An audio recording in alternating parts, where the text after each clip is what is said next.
I am DYANAROZAY, and I bring a unique commentary to your favorite reality TV shows and whatever is popping on social media. If you are not a subscriber, please become one. Hit that notification bell too, that way you don't miss any of my videos. I go by DYANAROZAY on all platforms, and I appreciate every single one of y'all for rocking with me.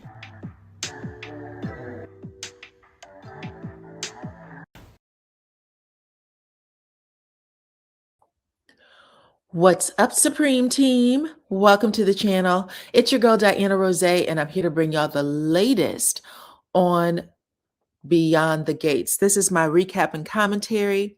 And y'all, when I tell you, let the mind games begin, I mean it, because Leslie is something special. We all know this, right? She is one of those old school fatal attraction types, the ones that jump on the hoods of their ex-boyfriend's car, and then the ex-boyfriend do 100 miles per hour, waiting for his opportunity to hit the brake. That type of crazy. She don't care. She'll still love him no matter what.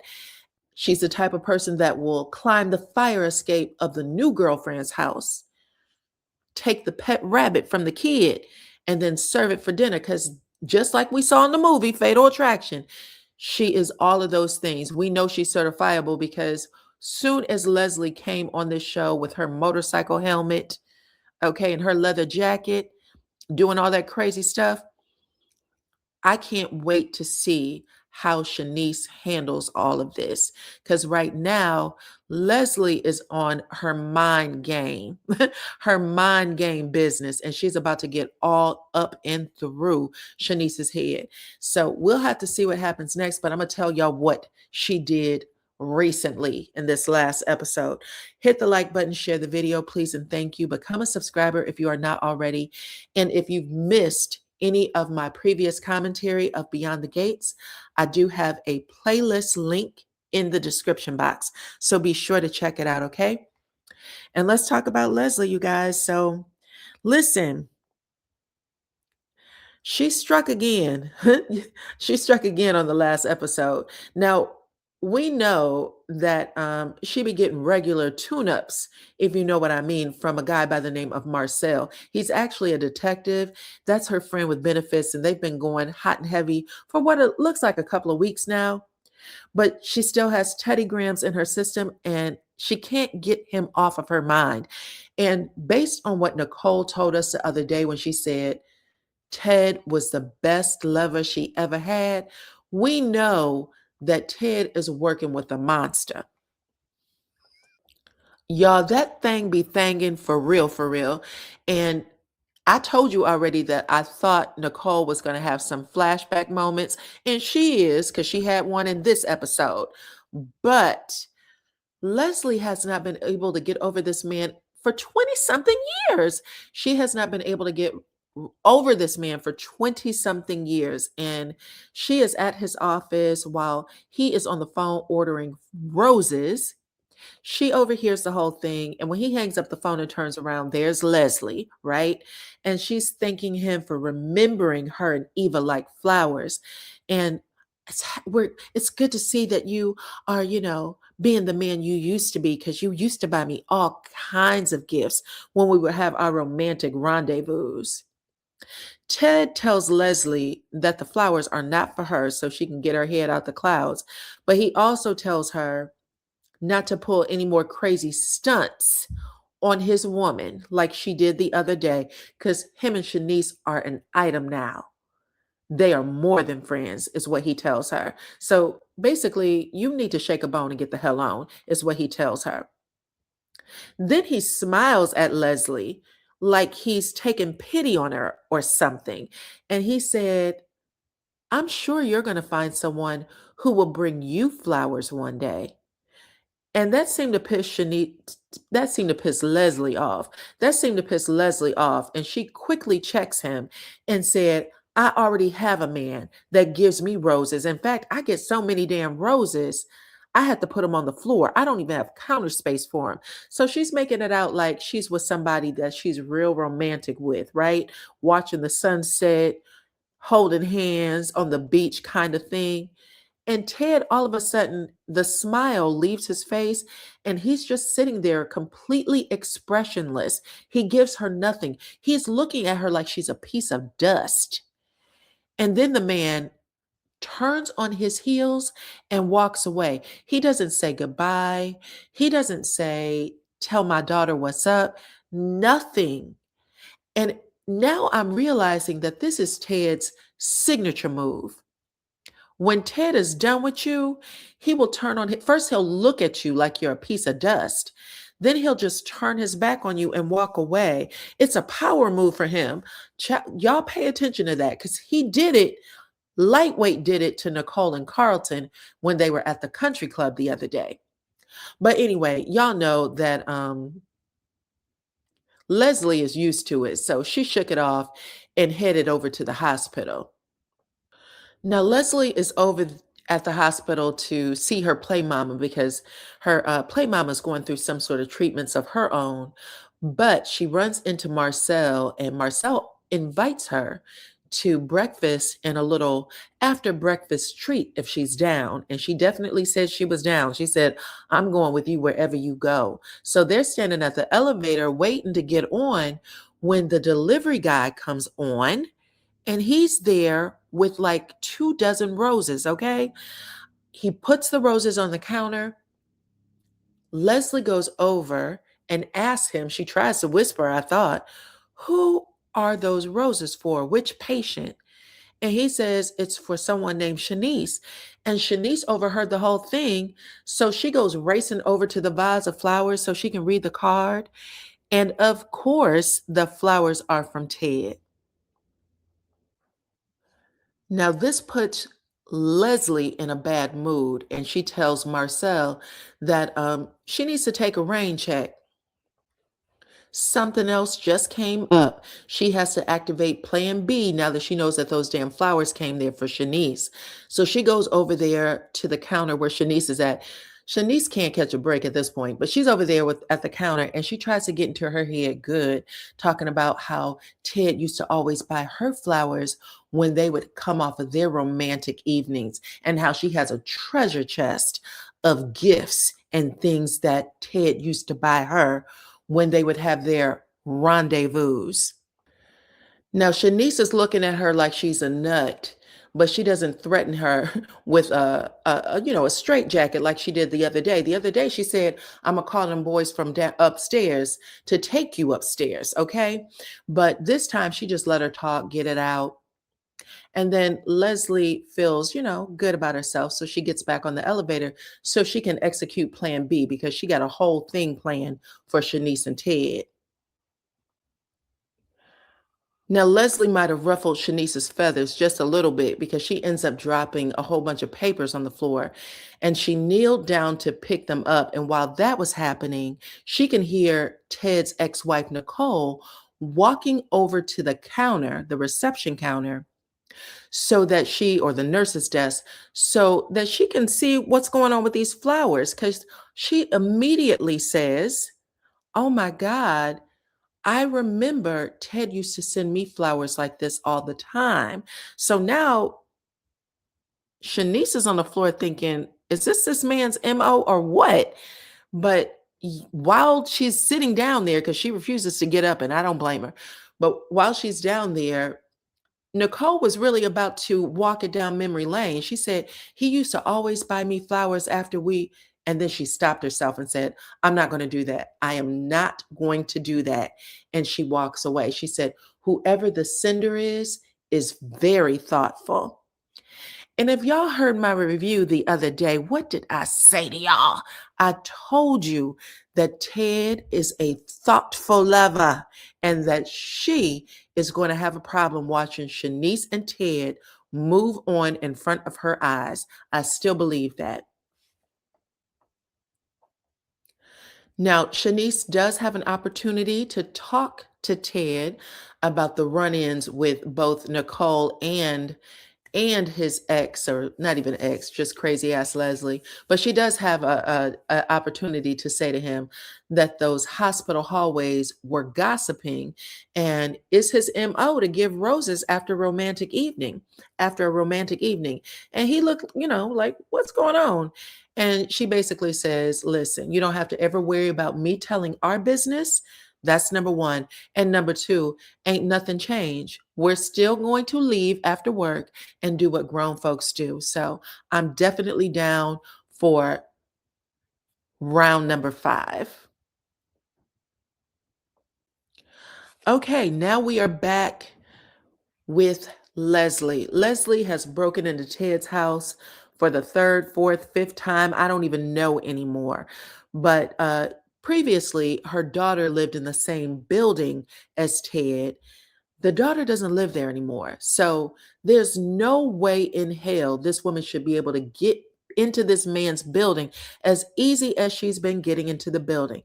And this time she is there to plant a pair of her drawers so that Shanice can find them and break up with Ted. She wants to get into Shanice's head and make it seem like Ted has another woman.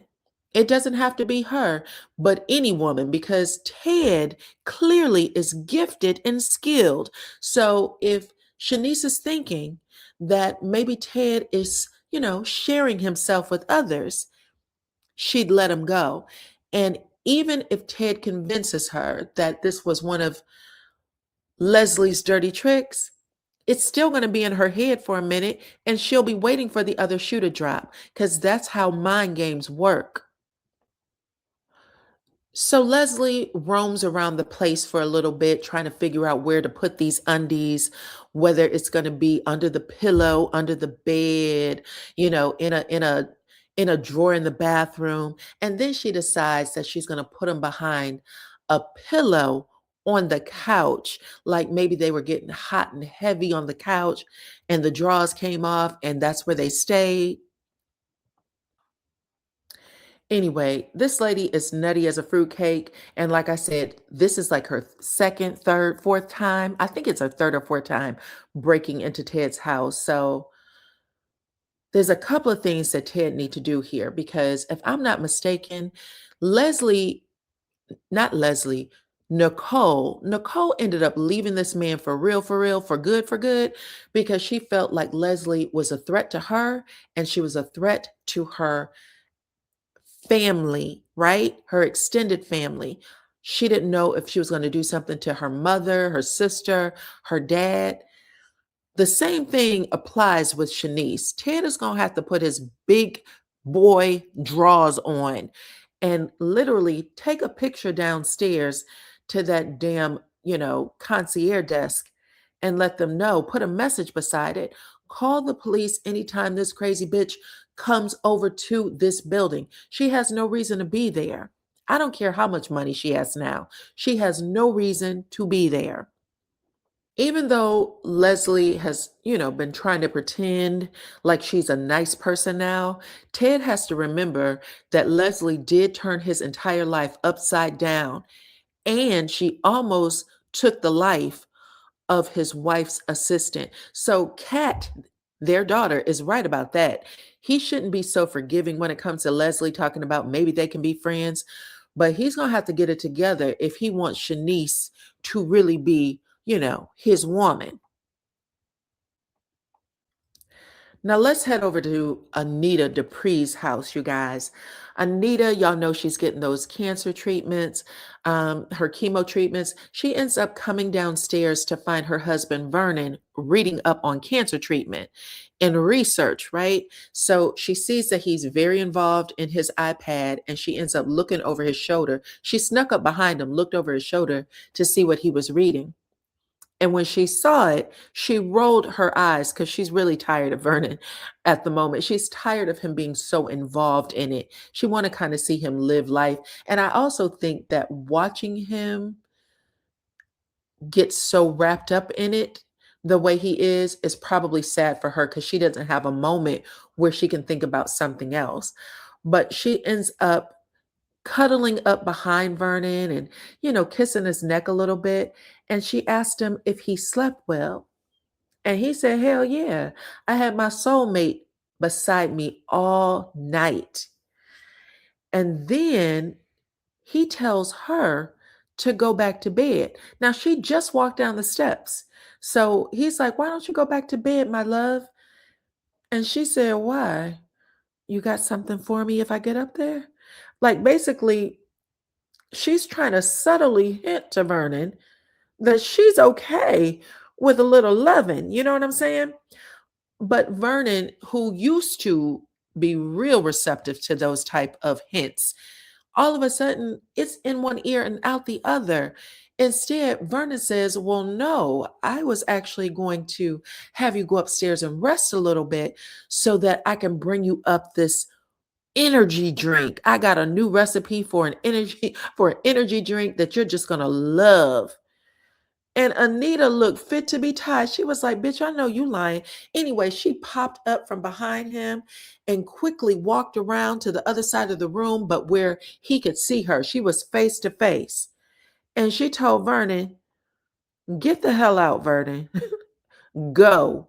Get out of here. I need a break." And Vernon was so stunned and hurt, like you could see the knot swell up in his throat. He could barely speak. Tears were in his eyes. And he was like, Anita." And he said, I'll just I'll just go downstairs to the library." And Anita said, "No, I want you out the house. Go." Vernon asked, "What did I do wrong?" And Anita said, "I'm tired and I just need some time alone, Vernon." Okay, Vernon wants to be the helper. He wants to solve all her problems. So this is tearing him up. But she said, "I want you out the house." She said that he needs time. She said, "Vernon, you need time for yourself too." And then she reminds him, "Vernon, this time of year, you have at least 8 speeches booked. You got 12 articles in the Maryland Journal. You need to get outside and breathe and live, okay? And maybe when you come back in, you'll have moments where you can see me as a wife, and that is somebody you just got to take care of. I can't be the patient 24 hours a day with you. I need a break from this shit too, okay?" So she tells Vernon that, and Vernon gets it. You know what I'm saying? If he was a younger man, he might have, started fussing back with it, but he gets it. He gets it. And he tells her, "Listen, I love you so much that I'm going to give you a break. I'm going to leave this house for a few hours, but I am going to come back and I am going to assume my role of being right by your side. So, just so you know, okay, you might have had that word, but this is my word." And then Vernon went out to the car because he was still crying. Vernon's cried in the car for sure. Vernon got out there, called his grandson Martin, told him to meet him up at the restaurant so they can talk politics and strategy. And then when Martin gets there, he recognizes that his grandfather, there's something wrong, and Vernon confides in him. He said that he's getting on Anita's last nerve and he's having a hard time balancing husband and caregiver. And he also said that he thought he lost Anita the other day and the pain was unbearable. And the only thing that happened was she passed out. So he said, if that's what it feels like, he's going through it. Okay, take me through there, going through it. Now at the house, Anita actually called Nicole over so she can talk to her for a minute. She addressed the thing that Kat had, because Kat has Kat was concerned that her mother was scantily dressed and that she was out in the streets like a wild child. So Anita tells Nicole, I understand what you got going on. You've had a lot of blows lately, right? You're divorced, I'm sick, your sister have the gene. So I understand you want to get out there and discover yourself. But she said, I also need you to get whatever this is out of your system because you are next in line to be the matriarch of this family. And after she says this, Nicole is floored. Like, she knows that her mother's going through cancer. She knows the outcome, what the outcome could be, what the percentage of her getting better could be. But she doesn't want to hear this. Anyway, Anita ushers Nicole into the great room and she gives her a binder with step-by-step instructions on how to handle everything once she passes, or if she passes away. And she tells her that Vernon will be too grief-stricken to handle it. So I need you to step up, because if there's one thing you've always been, Nicole, is dependable, reliable, steadfast. Always, I could always count on you to get it done. Maybe not nobody else, but definitely you. So you are next in line, honey. Okay, in the last scene, we have Detective Jacob. He meets up with his father, who's the chief of police, Elon, and they sit to have a lunch and debrief about an undercover operation that Jacob's in. Now, Elon had already got briefed from Joey, who said, you should get your son out of there because he's dealing with some real underground crap and they will take that man's life. So he is scared about what his son has undergone. And he's asking him a bunch of questions and basically making him feel like he don't trust his game, right? Jacob is really upset by this. He thought, where's this change of heart coming from? Because before you were encouraging me, but now I can tell that you are saying things to take me off my job. And he said that at the end of the day, he never felt supported by his father. So he jumps up and he runs out the restaurant. That's when Detective Marcel comes in to join Elon. And Elon tells him that he's fearful about Jacob being undercover and he doesn't think that he can get the job done.